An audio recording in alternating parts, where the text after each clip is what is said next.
Well, welcome back. And for me, it's a Sunday afternoon, and just waffle really.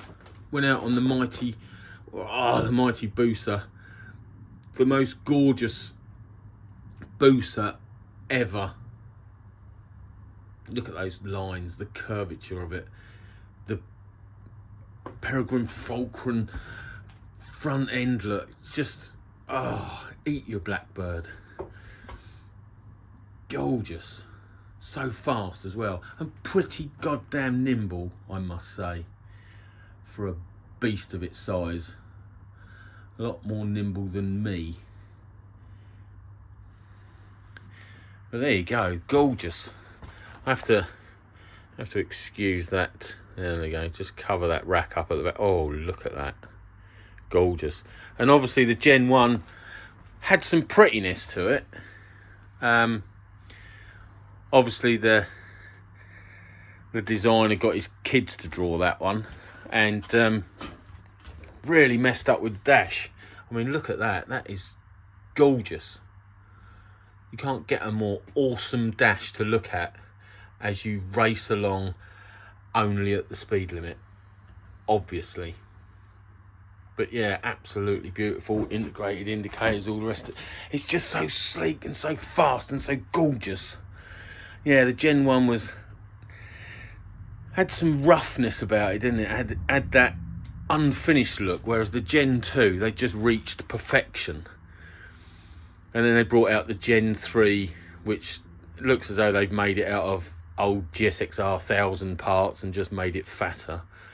And then thrown shitloads of electronics on it that you don't need, for all those wannabe accountants out there and people revisiting their midlife crisis again. Oh, I need electronics. Oh, I need 10 increments of traction control. Obviously you do. Just get out there and ride it. But yeah, you can't get better than a Hayabusa. Sorry, I know I'm a bit biased, but that is legendary. We all know it's legendary. And then they ruined the Hayabusa name, bringing out a Gen 3 with all the silly sharp edges and all the electronics. What's with the electronics?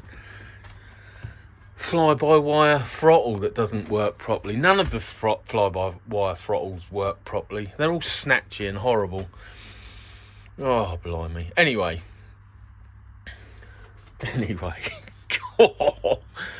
Yeah, loads of fun yesterday on that. Gorgeous. The frame got, I noticed that when I got back.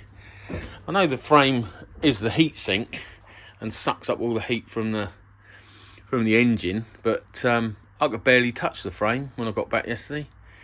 It was scorching. It was actually hotter than the discs, which is I could sort of like that on the disc, but the frame is like like that. There you go. Who needs increments of degrees Celsius when you've got the test? But yeah, just fun. Anyway, bought me oil. This is from Halfords, about £8 a litre, I think it was. I could have got it slightly cheaper online until they added on their delivery charge, and then it all got a bit silly. Even if you're spending £100 on oil, or nearly £100, they're still not willing to waiver the delivery charge, which shot it up. So Halfords, who've got a little bit of discount on these at the moment, worked out the cheapest. This is the 3-in-1, which is semi-synthetic. The 5-in-1 is the fully synthetic, but I use semi-synthetic because that's a 2003, that's a 2008, so they are the older generations, and semi-synthetic sorts them right out. That over there, I did get the Honda Pro oil, which happened to be a mineral oil, not the fully synthetic that it asked for, but it's the right grade and SEA number and temperature range and all the rest of it. So it should be fine. And I don't know why I got pulled into that buying Honda own oil. I did it with the Suzuki as well. This is the Suzuki own oil, X-Star. I got pulled into that when I had my GSXS 1000, and it's like, this is what you need, 10W40, although on the Honda I think it's 10W30 they asked for, so I might have to get the lower temperature, weight, whatever it is, this number in Castrol Power 1 for the Honda next time round. But yeah, I've used it for years, and it's oil and it's the right grade, and that's good enough, and it's for a motorcycle, so it won't knacker my clutch up.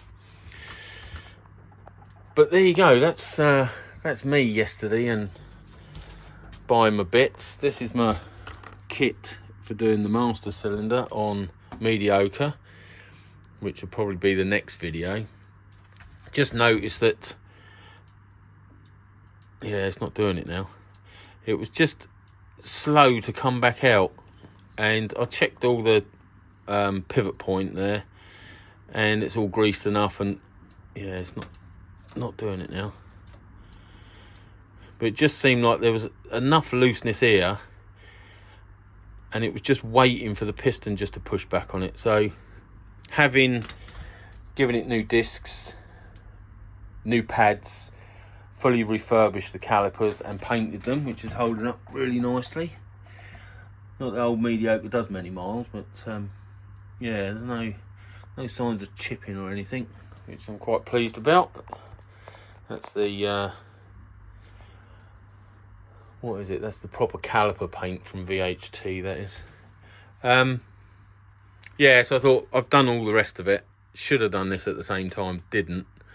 So I'm going to do it now. Well, not right now, but in a minute I'll start that.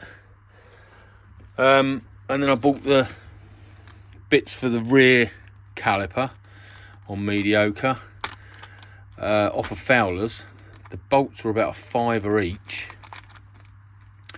And there's the number if you need them. Caliper bolts and caliper mounting bolts, and then the pin. That was 16 quid for the pin, which is a lot of money just for a pin. But funnily enough, it was one of the cheapest, unless I wanted to buy second hand or Chinglish. It was cheap. Cheap, 16 quid. Yeah, so that's the buying I've done. Most of that with my advertising revenue from YouTube. Well, that's what I keep telling the missus. And being that I only earn about 30 quid a month, I've actually used up my advertising revenue from YouTube right up until about, I think, 2030 now. So best start packing that in. But there you go, there's a little update, I suppose, a little waffle in the shed. Yeah, mighty time on the booster yesterday. Muchas gracias, Suzuki, for inventing such a perfect steed. Wow. And now I'm going to mess about with the brakes on mediocre, GSXR 1000. As I say, it'll probably be the next video. Anyway, that's enough waffle and piffle paffle. It desperately needs it clean. Is there anyone out there that likes cleaning bikes and wants to pop round my house and do it for free? Because it is a bit disgraceful. Anyway, enough. I'm going to get on with doing these brakes. Thanks for watching. Subscribe if you haven't, if you're brave enough. And maybe I'll catch you again. Ta-ra.